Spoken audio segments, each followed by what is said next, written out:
Okay, so I got a lot of questions about the FPV feed on the Foxeer Mix, and in my opinion, if I had to rank the FPV feed of the three cameras, I always say this is the best one out of the three, the Turtle being the second best, and then the Runcam Split Mini being the worst. That's just my opinion. Now, interestingly, something about the codec that Foxeer is using on their camera is different from the other two, so that the FPV feed on the DVR recording from the Fat Shark goggle actually looks worse than the other two, but in the goggles they actually look better.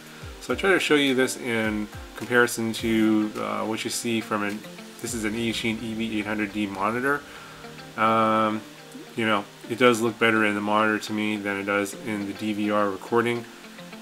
As you know, the Fat Shark DVR tends to butcher the analog recordings, and it tends to butcher the mix recording even more than I think other cameras. So yeah, you're going to see a lot of FPV feeds out there from other people, and it's going to look bad, but trust me, it looks better in the goggles than it does in the Fat Shark recording. That's just the whole purpose of this video. I just want to make a separate video just to talk about the FPV feed and in comparison to the Fat Shark DVR recordings that you're going to see out there. In my opinion, I think it's actually better. It's not a whole lot better, but it is a little bit better. This is my opinion. There it is, and that's the point of this video, so hopefully this helps you guys out.